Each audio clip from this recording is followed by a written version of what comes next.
So how will this digital identity evolve over the next decade?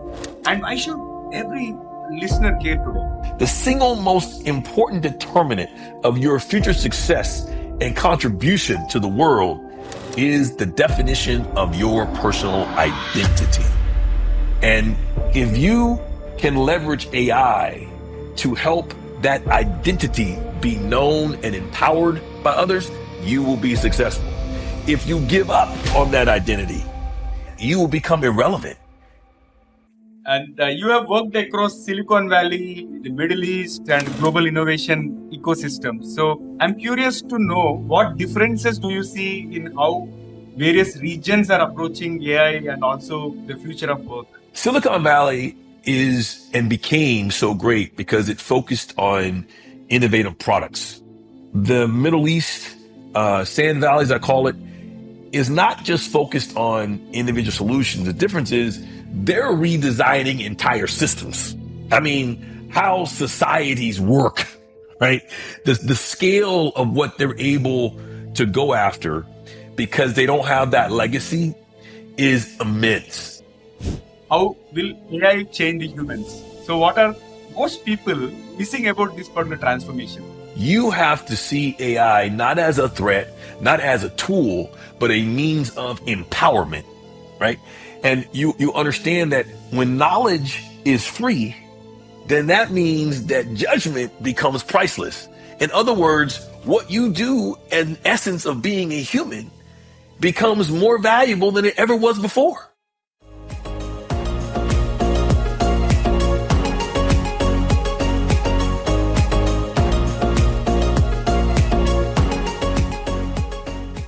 So, folks, welcome back to yet another episode on the Guiding Voice podcast series.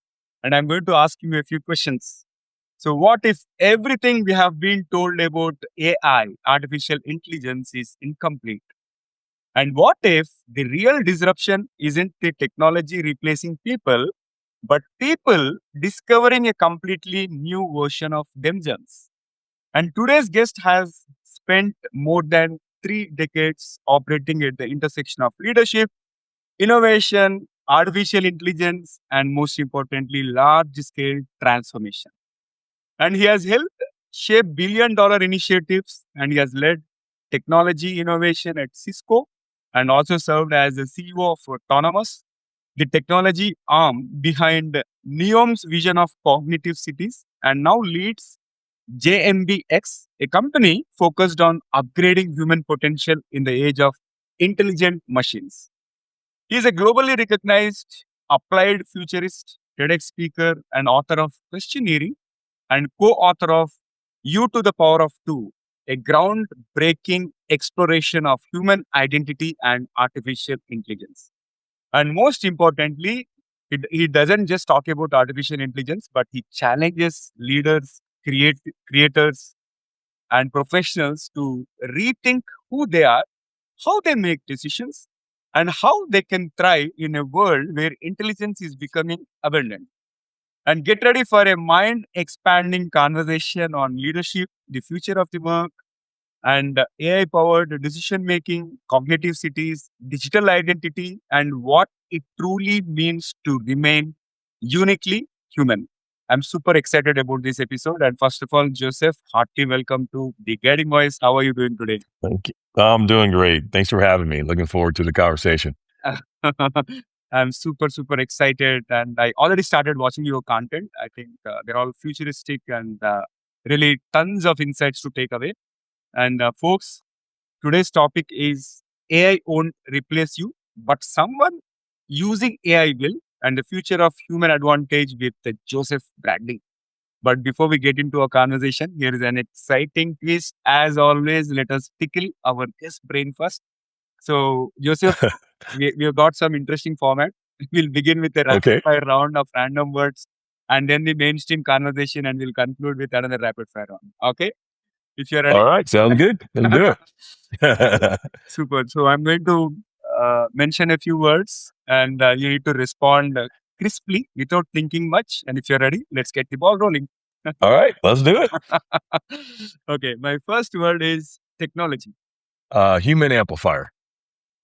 AI. Mirror. Invention. Curiosity. Future. Choice.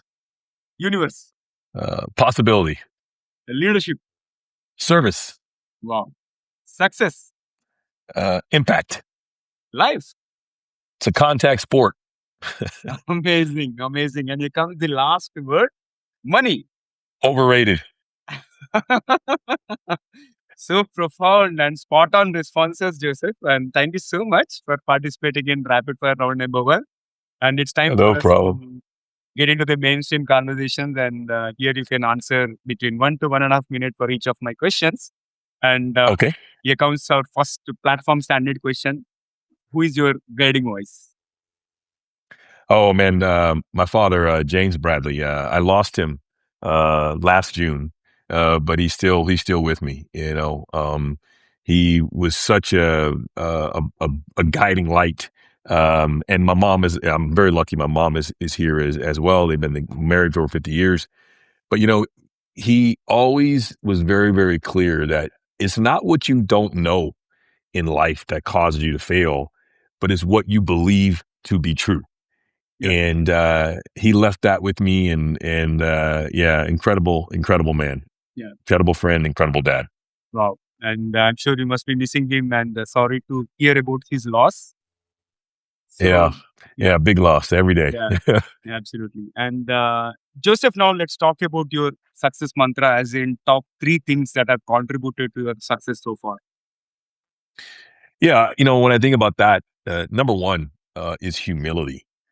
You have to, every person you meet, whether it's the janitor, the maid, the admin, you need to put yourself in a position of how and what can I learn from this individual? Put yourself in a position of service. The second thing is passion. And passion, I'm not talking about what they can see, it's what they can feel. Passion is something that your employees, your investors, your partners, they got to feel that you're in it with them. And then I say the last thing is obviously communication. People can't follow and they can't execute what they don't understand. And so your communication skills really have to be top notch. Amazing. And I echo with your passion. Like, as I was telling, like, I've watched your videos and everything, right? That is coming out of pure passion. And I can see that energy. Yes. Yeah, it's good, man. That's what Amazing. life's about. Yeah. Amazing. Now share with us the toughest lessons that you have learned in your entrepreneurial journey. You know, I think I would learn that being right is meaningless if you're solving the wrong problem. Uh, I think too many entrepreneurs, and I learned this myself early on, you focus on the what, and you really should focus on the why. The why is everything. The why gets investment. The why gets money. The why gets employees to work for you who you can't afford to work for you. The why is what they come to work for, what they look for you for. And so, obviously, the what is important, but really making sure that you take the time to understand the why is so critical. Right, right. All right, now let's start our thread on AI. So Yeah. everyone is asking how AI will change the world, but you often focus on a different question, right? How will AI change the humans? So what are most people missing about this particular transformation? Yeah. I think the biggest problem or the biggest thing that people are missing is that it's not changing what we know, Mhm. but it's changing what we can become. In other words, when I said life is a contact sport, you have to see AI not as a threat, not as a tool, but a means of empowerment, right? And if you understand that, then you get to what I'm sure we'll get to later, but you understand that when knowledge is free, then that means that judgment becomes priceless. In other words, what you do in essence of being a human becomes more valuable than it ever was before. And so if you can understand that, then you will be excited about AI and excited about the opportunities that it can bring. I thoroughly love it. Super. Amazing. And you introduce the concept of this questioneering, right? So in a Oh, world yes. where AI provides instant answers and everything is just at the fingertips, so why do you think questions become even more valuable than answers? We have entered a world where all the answers are known. So therefore, value is in understanding what question to ask. We forced all these kids into STEM, and I like STEM. I mean, I love STEM. But the problem with that is we had kids who were really excited about the humanities, and we said, no, no, no, no, no, give that up. You're never gonna make any money on that. Well, they're about to have the last laugh because the people I'm hiring understand how to think differently, how to create inputs. ChatGPT and Claude, it's not the answers, not the outputs that's so amazing. It's the fact that you had these kids and people that were incredible thinkers asking these things, questions that people weren't even thinking about. Yeah. So much so, we've now created a whole industry monetizing prompts. So this is where I mean when I say, the ability to become a questionnaire, the ability to be able to think differently and really, really challenge those core beliefs that you hold, that critical thinking to get at that core question, that is in essence a huge skill set. And that's what I think you're going to see more and more and more and more as we move into the future. Yeah, got it. And in fact, yesterday I was part of the panel discussion, and students asked me one question like, what are top three skills, okay, they have to learn to be relevant in Yes. next 10 years? I said critical thinking Yeah, and lateral thinking also, one more thing, so which is about divergent thought process. And third one is problem solving. So I completely echo with you. And I thanks agree with for those. those amazing insights. Now, talk about the most dangerous misconception leaders have about Yeah. AI today, and how can they avoid becoming victims of their own assumptions? Yeah, really great question. I think the biggest misconception is they feel as though the biggest fear is AI hallucination. Yeah, That's the biggest risk. And I got to tell you, it's not AI hallucinating. We all been in the meetings. Somebody comes in and they start, spitting out facts and they just typed it in the chat GPT, but they say it with such strong conviction that everybody in the room says, oh, it must be true. That's the biggest problem. I call it human drift. The inability for people to question AI, to stop questioning. They just assume it to be true. It is so dangerous because in a blink of an eye, you go from what you believe to be a fact to now, which is a dangerous lie that has perpetuated your entire organization. So I would tell you that the biggest misconception isn't about AI hallucinating. That's not the issue. The issue is you as leaders giving up and accepting facts that come from typing in to a search bar. right. Got it. Got it. And also, if we talk about your background, you helped shape the Yep. vision of cognitive cities during your time at Autonomous and Neom. Yes. So, Yes. what does a truly cognitive city look like, and how will daily Yeah. life change for ordinary people? So if you think about when we're talking about smart cities, Hmm. Hmm. it was all about collecting data points in real time, Right. being very reactive. The problem is real time is too late. The damage is already done. We saw that with COVID, right? It's already here, right? You go to a city, you see a busted water pipe. It's already broke. Telling me the water is broke, that doesn't help me. So a cognitive city is a predictive, proactive city. It uses intelligence to not tell you what has happened, but tell you what will happen so that it avoids those issues happening and minimizes those dangers. So whether it's you figuring out very early on that there's going to be traffic in a particular route and it allows you to get to work faster, or have you ever been to your favorite, restaurant and you order something and they say they're out of it? Well, they're out of it because they didn't realize that today was a city holiday and everybody's gonna be off. Well, a smart city provides what everyone needs. All that data and all that information is provided about you, what you allow to provide. And then that is then uploaded and allowed to give those in businesses, those city services, a predictive insight of what you need so that you're, at the end of the day, you get more time back. That's what it means to an average citizen, right? I'm going to give you much more time back to spend with your kids, to spend with your loved ones, to do what you want to do. So a cognitive city is predictive, forward-looking, proactive. A smart city is reactive. Damage is done. It's already occurred. That's kind of where we're headed towards. Amazing.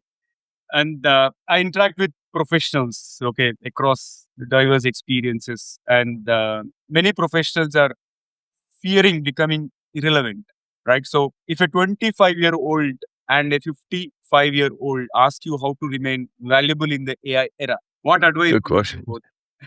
Yes, it's good. Great question.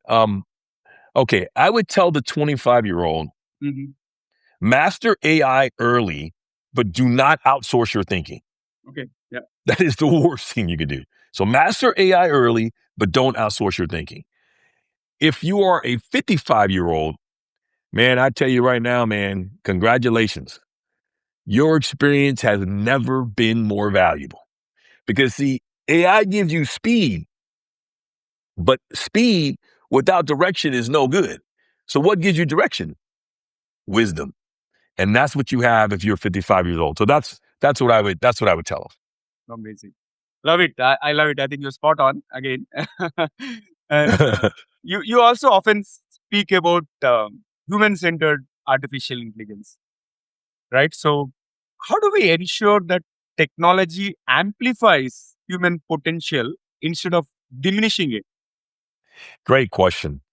You know, how we make sure that doesn't happen is we got to get the goal right. Meaning, what is the goal? What are we trying to achieve? And if you ask people, they get this question wrong at a time. The goal isn't smarter machines. It's wiser people. We're not trying to build smarter machines. That's not the goal. The goal is to empower you, to make you wiser. But if the goalpost is wrong, in other words, if you're aiming in the wrong direction, then that's where you're going to hit. And so I think that's the biggest thing that we can do is be clear on what the goalposts are. And once you see that and those goalposts translate into value in the business, then I think we're going to be okay. But we got to make sure we get the goalposts right. Yeah, got it. Also, you have led transformation initiatives worth billions of dollars. So, what is the single biggest lesson you have learned about leading people through uncertainty and, most importantly, navigating through change successfully? And that's a really interesting question because what I've found is Mhm. people don't uh, resist uncertainty. uh, they don't they when they think about uncertainty, it's caused because they don't understand the why. In other words, you have to give people a vision that they see is worth walking towards. And results and metrics is the what, but it's not the why. So the why is the purpose. Why am I here? Why are we doing this? And if you as a leader say, well, it's because we got to return 25% return on ROI, that's not why we got some of the smartest and most talented people to work for us autonomous and come to Saudi Arabia from all parts of the world to leave their existing culture and come to a new one. No, it was the promise that we can change fundamentally how we live in harmony with nature using technology as a positive accelerant of human development. That is what we were trying to accomplish. That why is what gets you through. So I would tell you, people actually don't resist change and they're actually relatively comfortable with uncertainty if they understand the why and the purpose. But so many leaders talk about what the end result is. We got to make money. We got to have happy customers. Blah, blah, blah, blah. That's nice. That's like saying, well, why are you on the planet? Well, I'm here because I need to breathe. Well, yeah, it's a requirement. You got to breathe oxygen. But what's your mission? What's your gift? What's the special moment that you're bringing? If you don't articulate that, that's what causes people angst because then they start filling in that stuff on their own. And let me tell you, that's where you get uncertainty. That's when you get anxiety. But if they understand the why, people I found will walk through amazing obstacles to accomplish the goal. Joseph, when people are building agentic AIs, your work is Okay. focusing on identic AI, right? In the age of Yes. artificial intelligence. So, how will this digital identity evolve over the next decade? And why should every listener care today? And this is really important. Um, I'll answer your first question, then I'll close with the second one, which Yeah, is, how is it going to evolve? Okay, agentic AI today does things for you. yeah, Identic AI thinks like you. Agentic AI is focused on transactions, getting stuff done. Identic AI is not about doing more; it's about you becoming more.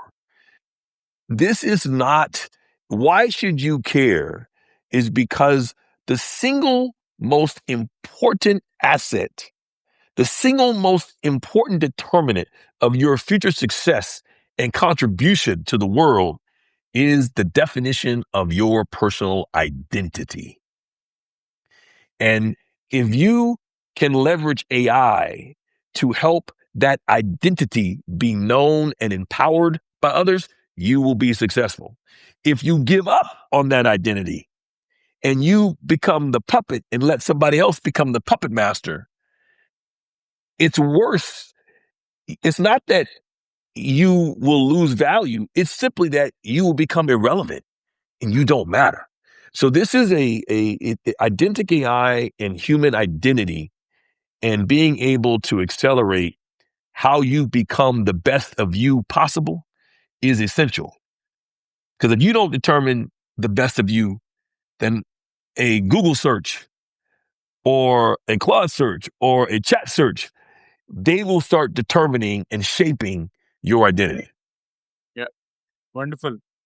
And you have worked across Silicon Valley, the Middle East, and global innovation ecosystems. So, I'm curious to know what differences do you see in how various regions are approaching AI and also the future of work? Yeah, I love it. Yeah, I mean, Silicon Valley is outstanding uh, versus Sand Valley, as I call the Middle East, right? Um, Silicon Valley is and became so great because it focused on innovative products, right? Innovative solutions. I think the Middle East, Sand Valley, as I call it, is not just focused on individual solutions. The difference is they're redesigning entire systems. I mean, how societies work, right? The scale of what they're able to go after because they don't have that legacy is immense. And I think that's what's so that's what's so empowering. Now, the difference in doing business between the two areas, when you think about Silicon Valley, the one thing it has governance down, meaning that it knows how to structure an organization so that speed of decision making is clear and that employees' values and what they want to say is very clear. The Middle East hasn't had that capitalistic history forever. And so in many areas, they struggle with trying to overlay how a government system works and trying to force that onto private sector. They're getting much better, but the governance problem is where I see the difference. And if you're doing business between Silicon Valley, going from Silicon Valley to Middle East, the lengthy governance decision, the lengthy governance process, that takes some time to get used to, but they're getting better, and you got to figure out how to navigate that. But that's what I would say are the core differences between the two. Yeah, got it. I think we are in the interesting times, and especially I'm also curious to understand how this governance is going to evolve over a period of time because, of course, development wise, everything is good, but how do we put those proper guardrails so that we are not losing the sensitive data and those governance has to be stringent, right? Yep. All right. So this has been an amazing and insightful conversation. I thoroughly enjoyed the conversation so far, and it's time for us to add some more spice and create some more excitement to the episode, which means it brings us to the second rapid fire round. So if you're Okay. All right. Here comes the first bullet out of second rapid fire. So, what is if Okay. at all okay? If you could have one gigantic billboard anywhere with anything on it, what would it say? Ask yourself better questions. Wow. Okay. And then, can you describe yourself in just one word? Servant. And one skill everyone should learn before 2030. Oh, judgment. And most overrated AI trend. Fully autonomous. Yeah. Most underrated human trait. Humility. And the book every leader should read. Wow. U to the power two comes up because it's a book I just released. But I would say U to the power two, and I'll cheat, and Black Swan. How do you define future of work in just one word? Extinct. And one question everyone should ask themselves today. Are you scaling AI or are you scaling human judgment? Imagine we are sitting here in 2035. What headline about humanity and AI would make you smile and say, yes, we got it right? Uh, I would say in 2035, AI was never the revolution. Scaling human judgment was. Superb. Very powerful. And here comes the last one for the second rapid fire round. What is one Okay. electronic gadget or a fantasy gadget that you'd like to see or invent yourself? Oh man, no doubt. Everyone wants to be a rock star. I would love to have a saxophone that's AI enabled, right? So I can blow into it and it just knows what I'm doing, what I'm feeling, and sound comes out that people go, wow, he can really play the saxophone. That would be cool. Yeah. So somebody do that. Somebody do that. Wow, wow. Interesting. All right. So after that amazing and energetic second rapid fire, let's flip back to the mainstream. So if AI gave every human being unlimited knowledge tomorrow, what would still separate extraordinary people from average people? Oh man, this reminds me. My grandfather asked me this question actually, almost every day before I came to school, and I'll tell you, he would ask me, "What does it mean to be a good man, Joseph?" And the answer he gave finally, before he passed away, was character. Character is what you do when no one else is watching. Knowledge may be unlimited, but your character never will. In other words, the decisions you make with that information, the intelligence that you make, your judgment, your curiosity, your courage, your integrity, your empathy, that is what is the most valuable thing that will always separate the extraordinary people, right? They have a way of vision. You can feel it, right? In what they're saying. And that character is not going to be taken away with AI. It's just going to be amplified, man. And that's the benefit you have. I keep telling people, man, I'm so excited about this age because don't get me wrong, I know all the security threats. I'm very much aware of that. But at the end of the day, we've reached an age where typing into a flashing bar will become the greatest equalizer in human history. This thing is if you can dream it, you can create it.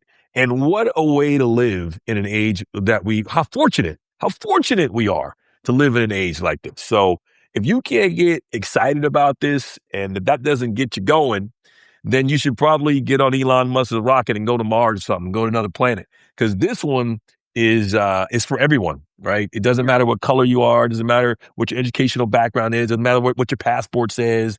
yeah. Every single person now can create value and can impact humanity. It's a level playing field. Amazing. And this was such a fabulous conversation, and I thoroughly enjoyed every bit of it. Thank you so much for joining me today.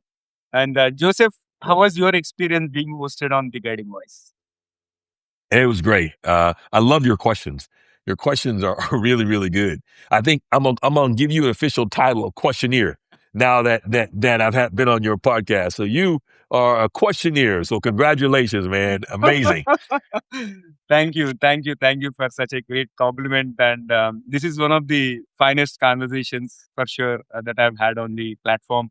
And I'm looking forward to hosting you again in future. And I wish you and your entire team all the very best in everything that you do. So keep rocking. Thank you. All right. So, friends, that was That was just simply an extraordinary conversation. And Joseph reminds us that the future is not a battle between humans and machines. It's an opportunity for humans and machines to evolve together. And the winners of the AI age won't necessarily be the smartest people in the room.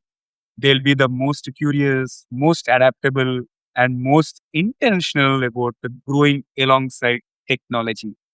And folks, if this conversation challenged your thinking and inspired new questions or helped you envision a brighter future, please share this episode with at least one leader or entrepreneur or student or professional who needs to listen to it.